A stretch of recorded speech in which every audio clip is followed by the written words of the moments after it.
வணக்கம். அன்பார்ந்த இணையதள நேயர்களை மீண்டும் www.qcrc.in என்ற இணையதளத்திற்காக நியூஸ் தமிழ் செய்தி அறிக்கையில் உங்களை சந்திப்பதில் பெருமகிழ்ச்சி அடைகிறோம். இன்று 29 அக்டோபர் 2009க்கான முக்கிய செய்திகளை தற்போது பார்க்கலாம். மகாத்மா காந்தியின் கடிதங்கள் அரிய பொருட்களை லண்டனில் விலை கொடுத்து வாங்கியிருந்த லண்டன் வாழ் தொழிலதிபர்கள் அந்த பொருட்களை இந்திய ஜனாதிபதி பிரதீபா பட்டேலிடம் வழங்கியதாக லண்டனிலிருந்து தகவல்கள் வெளிவந்து கொண்டிருக்கிறது.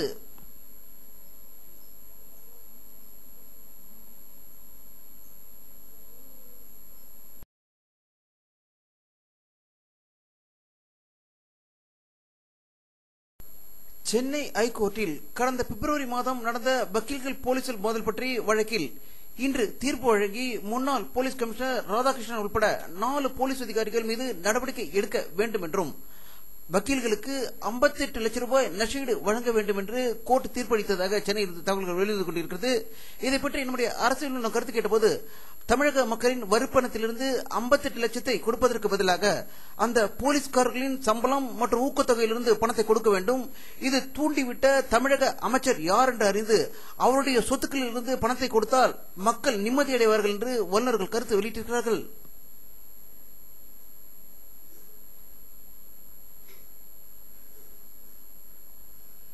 தமிழக துணை முதல்வர் மு.க. ஸ்டாலின் அவர்கள் வேளச்சேரியிலிருந்து தாம்பரம் செல்லும் வழியுள்ள பள்ளிக்கரணையில் புதிய மேம்பாலத்தை இன்று திறந்து வைத்ததாக பள்ளிக்கரணையிலிருந்து தகவல்கள் வெளிவந்து கொண்டிருக்கிறது.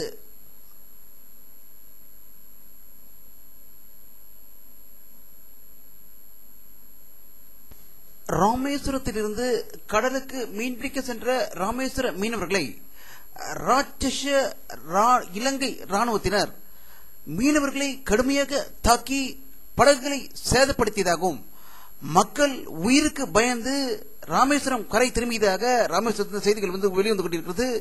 இதில் சீன ராணுவ வீரர்களும் இருப்பதாக தகவல்கள் வெளிவந்து கொண்டிருக்கிறது.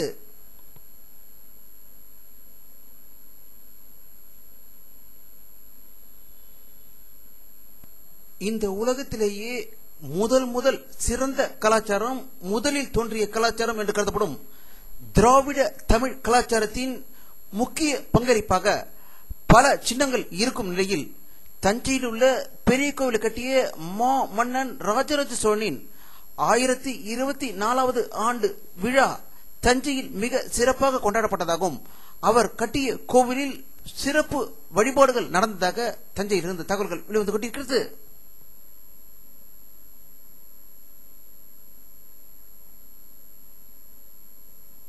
கர்நாடக மாநிலத்தில் உள்ள நிலத்தில் உள்ள கனிமங்களை சுரண்டி எடுத்து அதன் மூலம் கோடீஸ்வரர்களான ரெட்டி சகோதரர்களுக்கும் கர்நாடக முதல்வர் எடியூரப்பாவுக்கும் பனிப்போர் நடந்து வருவதால் ஆட்சி கவிழும் நிலையில் இருப்பதாகவும் ரெட்டி சகோதரர்கள் எடியூரப்பா மீது பயங்கர குற்றச்சாட்டுகளை கூறி வருவதாகவும் சோபனா என்ற மந்திரிக்கு அவர் முக்கியத்துவம் அளிக்கிறதாக கூறி வருவதாகவும் இதனால் பெங்களூரில் பரபரப்பு ஏற்பட்டுள்ளதாக பெங்களூரில் தகவல்கள் வெளிவந்து கொண்டிருக்கிறது.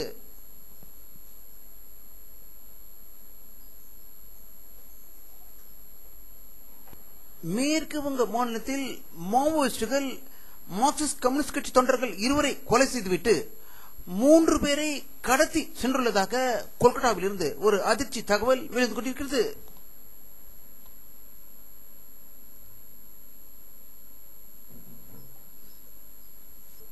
ஜெய்ப்பூரில் எண்ணெய் கிடங்கில் இன்று ஏற்பட்ட பயங்கர தீ விபத்தில் 5 பேர் உடல் கருகி இறந்ததாகவும் பலர் படுகாயம் அடைந்ததாக ஒரு அதிர்ச்சி தகவல் ஜெய்ப்பூரில் இருந்து வெளிவந்து கொண்டிருக்கிறது.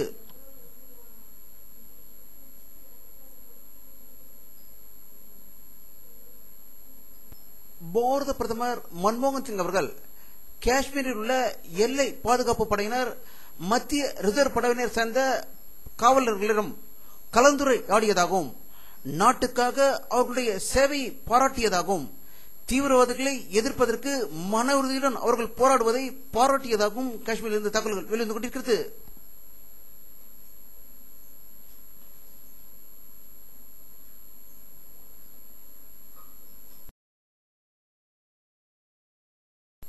மகாராஷ்டிர மாநிலத்தில் தேசியவாத காங்கிரசும் காங்கிரஸ் கட்சியும் கூட்டணி அமைத்து வெற்றி பெற்றதை தொடர்ந்து அமைச்சர் பதவிகளை பிரித்துக் கொள்வதற்கு ஒருவருக்கொருவர் அடித்துக் கொள்வதாகவும் மகாராஷ்டிரா மாநிலத்தில் அதிக வருவாயை சுருட்டும் பதவியை தேசிய காங்கிரஸ் கேட்பதாகவும் அதே பதவியை காங்கிரஸ் கேட்பதால் குழப்பம் ஏற்பட்டுள்ளதாகவும் இதற்கிடையில் சிவசேனா தேசியவாத காங்கிரசுக்கு முதல்வர் பதவி வழங்கப்படும் என்று கூறியதற்கு அந்த கட்சியின் தலைவர் சரத்பவார் இதை மறுத்துள்ளதாகவும் இது ஒரு அரசியல் விளையாட்டு என்று கூறியதாக மும்பையிலிருந்து தகவல்கள் வெளிவந்து கொண்டிருக்கிறது.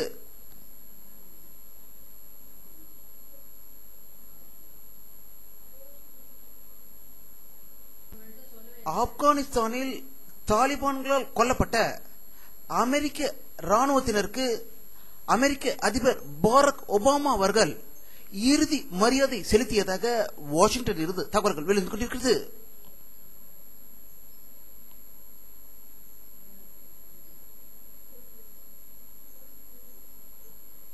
வடகொரியா கடைசியாக அனுப்பிய ஏவுகணை சோதனை தோல்வி அடைந்ததாகவும் இது வெற்றி பெறவில்லை என்று அதிகாரப்பூர்வ தகவல்கள் வெளியிட்டுள்ளதாக தகவல்கள் வெளிவந்து கொண்டிருக்கிறது.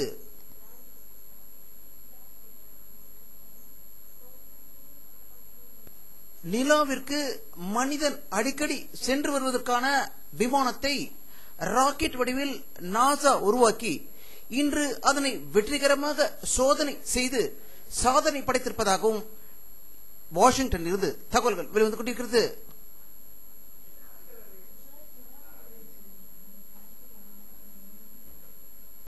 அடுத்த ஆண்டு டெல்லியில் நடக்க இருக்கும் காமன்வெல்த் போட்டிகளுக்கான ஜோதியை லண்டன் எலிசபெத் ராணி அவர்கள் இந்திய ஜனாதிபதி பிரதீபாவிடம் இன்று முறைப்படி வழங்கியதாக லண்டனில் தகவல்கள் வெளிவந்து கொண்டிருக்கிறது.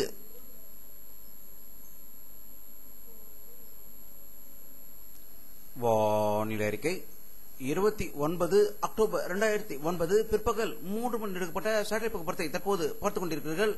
தமிழகத்தில் பரவலாக மேகமூட்டங்கள் அதிகமாக காணப்படுகின்றன. ராமேஸ்வரத்துக்கும் இலங்கைக்கும் இடையில் அதிக மேகமூட்டங்கள் காணப்படுகிறது. அது தமிழகத்தை நோக்கி வந்தால் தென் மாவட்டங்களில் அதிக மழை பெய்வதற்கான வாய்ப்புகள் இருக்கின்றன. சென்னைக்கு அருகில் செங்கல்பட்டு விழுப்புரம் மாவட்டங்களில் மேகமூட்டங்கள் அங்கு அதிக மழை பெய்து கொண்டிருப்பதாக தகவல்கள் வெளிவந்து கொண்டிருக்கிறது. இரவு நேரங்களில் குளிர் அதிகமாக இருப்பதாகவே தகவல்கள் வெளிவந்து கொண்டிருக்கிறது.